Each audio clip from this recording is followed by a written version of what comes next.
انا غنضم صوتي ليك وغادي نقول لك فعلا خاص اسقاط المخزن. وهاد الناس هادو اللي مورايا انا عارف ماشي هو الهدف ديالو، حتى ما بغيتو يمشيو في حالاتهم، لان عارف الهدف ديالكم نتوما هو ضربوا الجهاز والعمود الفقري ديال البلاد اللي هو المخزن والهيبه ديال المؤسسه. انا ما غاديش نقول لكم انه ما كاينينش في وسط هاد الاجهزه كاملين اللي مورايا ومالها ناس فاسدين، وغادي ندخل معاكم في حيتيات ديال الموضوع. ولكن اجي قبل نهضروا على داك اللي كيجيب اللحيه وكيقول لك هذا الزيت اللي شربتي من عندي هاد الزيت ويهضر لك مع قال الله قال الرسول يبدا مع احاديث نبويه وجوج ايات قرانيه ويبيع لك داك الشيء اللي بغا. هذا ملي كيهضر على القضيه الفلسطينيه وكيجرك من عنده بالدين والعاطفه. علاش؟ لان نقطه الضعف ديال الشعوب العربيه شنو هو الدين.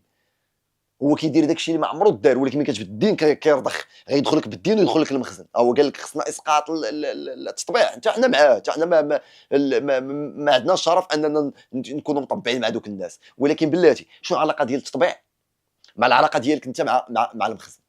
اسقاط، فهمتي؟ رمى لك داك الميساج ديال اسقاط المخزن، يعني خصو يخشيها لك مع العاطفه. انت راه باقي القلب ديالك مهرس من جيب القضيه الفلسطينيه وكيدخل لك المخزن. وفي غادي الميناء البور، كاينين عائلات عندنا غادي يسافروا عند وليداتهم، وكاينين عائلات جايين عند عائلاتهم، قال لك لا غنحبسوا حنا هذا البور هذا، واخا انت توقف الاحتجاجيه ديالك باش غتفيد فلسطين من غير الابتزاز.